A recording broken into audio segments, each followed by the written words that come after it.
প্রিয় দর্শক, আজকে আমরা আসছি একজন ক্ষুদ্র উদ্যোক্তার একটা মুরগির ফার্ম, সেটা দেখতে আসছি। এটা মূলত উনি অত্যন্ত দারিদ্র্য সীমার নিচেই বসবাস করতেন এবং তার আর্থিক অবস্থাটা এতটাই দুর্বল হয়ে পড়ে যে ওনার করার কিছু নেই। তখন একটি ক্ষুদ্র এনজিও, যেটা ওই ব্রাহ্মণবাড়িয়া জেলা সরাইল উপজেলা সাভারপুরস্থ কার্যালয় থেকে তাকে আর্থিক সহায়তা প্রদান করা হয়। আর সেই আর্থিক সহায়তা প্রদানের মাধ্যমেই তিনি ধীরে ধীরে এই খামারটি গড়ে তোলেন। এর পূর্বেও উনি আরও 10-15 বার ওই খামারে মুরগি বাচ্চা বড় করে বিক্রি করেছেন এবং ভালো লাভবান হয়েছেন। সেই বিষয়টি আপনাদের সামনে আজকে আমি উপস্থাপন করছি।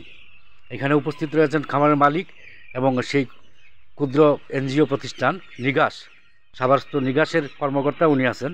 ওনাদের মুখ থেকে শুনুন আসলে কিভাবে ওনাকে এই দরিদ্র সীমার নিচ থেকে আজকে স্বাবলম্বী করে তোলার যে তথ্য এবং কাহিনীটা, সেটা আপনারা নিজেরাই শুনুন। আমি দাঁড়িয়ে আছি খামারের সামনেই, খামারের ভিতরে। আপনারা শুনুন। ভাই, আপনার নামটা কি? জহিরুল ইসলাম। জহিরুল ইসলাম। আপনি এর আগে কি করতেন? মূলত এর আগে আমি ঢাকাতে ছিলাম আর কি, আমার দোকানও ছিল। দোকান যে কোনো কারণে আমি দোকান মেয়াদ শেষ হয়েছে আর নিতে পারি নাই। পরে দেশে আসার পরে আমি 6 মাস যুব উন্নয়নে আমি ট্রেনিং দিছি। দেওয়ার পরে হ্যাঁ, ট্রেনিং দিয়েছেন। আমার বাড়ির পাশে একটু জায়গা আছে। পরে চিন্তা করলাম যে যেহেতু আমি ট্রেনিং দেওয়ার আমার যোগ্য আছে, এই হিসাবে আমি ব্রয়লার মুরগ পালি আর কি, গড় করি। করার করলে আমি 500 মুরগ পালছি। কিন্তু আপনার আর্থিক ইয়ে ছিল না, স্বাবলম্বী না। তখন আপনার সেই আর্থিক সহায়তাটা কোত্থেকে পাইছেন? 500 মুরগ পালার সময় তখন আমি ঢাকা আসার সময় কিছু টাকা ছিল, এটা দিয়ে আমি করছি আস্তে আস্তে। আর অন্যরা আমাকে সহযোগিতা করছে। পরে আস্তে আস্তে আমি 2000 মুরগ করছি। করার পরে আমার আর্থিক অবস্থা বেশি খারাপ হয়েছিল। এরপরে আমি শাহবাজপুর নিগাস থেকে 2 লক্ষ টাকা উঠাইছি।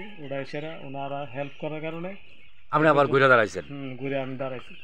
মূলত তাদের যে পুনরায় যে করোনার দিকে হয়তো আপনার করোনার এটা সময় ধ্বংস হয়ে গেছেন। তখন এই যে অবস্থা খারাপ সাভারপুর, হয়েছিল। ব্রাহ্মণবাড়িয়া সরাইল উপজেলা সাভারপুর যে নিগাস এনজিও, সেই এনজিওর থেকে 2 লক্ষ টাকা সহায়তা পেয়ে আমরা পুনরায় সেই খামারটি আবার দাঁড় করাতে পারছেন এবং আজকে মোটামুটি আমরা স্বাবলম্বী। জি জি। আচ্ছা, তা আপনার খামারটি পুরোটা একটু দেখি আমরা। তারপরে এখানে উপস্থিত আছেন নিগাসের একজন কর্মকর্তা।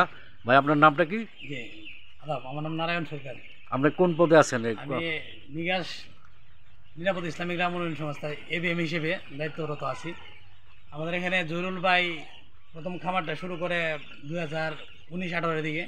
প্রথমে উনি নিজস্ব উদ্যোগে শুরু করলেও পরবর্তীতে করোনার সময় উনি মোটামুটি একটু বেকায়দায় পড়ে যায়। তখন আর্থিকভাবে মুরগির খামারগুলো বন্ধ হয়ে যায় মোটামুটি। আর বাচ্চা আনা নেওয়া উনি মোটামুটি ওই সময় লস খেয়েছে, বিক্রি করতে না পারায়। পরবর্তীতে উনি আমাদের কাছ থেকে আবার বলল যে ভাই, আমার যদি 1-2 লাখ টাকা দিতেন তাহলে আমি আমার খামারটা আবার পুনরায় দাঁড় দাঁড় করাইতাম। তখন আমরা চিন্তা করলাম, আমরা যেহেতু ক্ষুদ্র ঋণে কার্যক্রমে কাজ হচ্ছে, আমাদের সামাজিক উন্নয়নমূলক কাজ, সেই হিসেবে আমরা খামারটি পরিদর্শন করে ওনারা 2 লক্ষ টাকা দিই উনি পুনরায় এই মুরগি উঠানোর জন্য, মুরগি এই খাতে বিনিয়োগ করার জন্য। পরে উনি আমাদের এখান থেকে 2 লাখ টাকা আইন না এই খামারটি পুনরায় চালু করেন। এখন মোটামুটি উনি ভালো অবস্থানে আছেন। ধন্যবাদ ভাই আপনার। কারণ আমি মনে করি যে আপনার এই সহযোগিতা এবং আপনার এই দূরদর্শী একটা পদক্ষেপের কারণেই আজকে এই জহিরুল তার সংসার নিয়ে খুব স্বাবলম্বী অবস্থা এবং খুব সুখেই দিন কাটাতে পারতেছে। তা আশা করি তার পিছনে আপনারা আরও থাকবেন। যদি আরও সে বড় একটা সেট করতে চায়, সহযোগিতা করবেন। জি, তাহলে সেই সহযোগিতার প্রত্যাশা আমরা করি। জি, ভবিষ্যতে উনি করতে চাইলে আমরা ওনার আরো বড় ধরনের হেল্প দেওয়া। আচ্ছা, এখন আমরা প্রিয় দর্শক তার পুরা খামারটা একটু ঘুরে দেখি।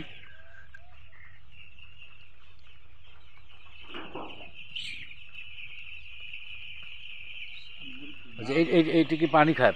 পানির এটি না? পানির বোতল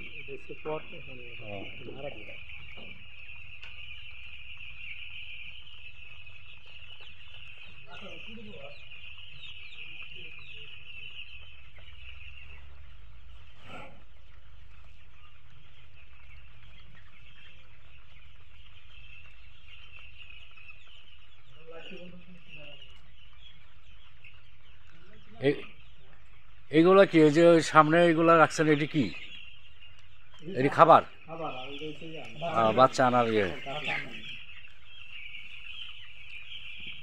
তো ধন্যবাদ জয়ুল ভাই জি আজকের মতো বিদায় নিচ্ছি আর ধন্যবাদ এই নিগাস যে কর্মকর্তা নারায়ণবাবুকে যে আপনারা এই ধরনের উদ্যোগ একটা সমাজের দরিদ্র শ্রেণীর মানুষকে আর্থিকভাবে সচ্ছল ও সামাজিকভাবে মর্যাদা সম্পন্ন করতে পারে সেই সহযোগিতায় আপনাদের কাছে প্রত্যাশা করি সবাইকে শুভকামনা করে আমি আমার এই ভিডিও থেকে বিদায় নিচ্ছি আসসালামু আলাইকুম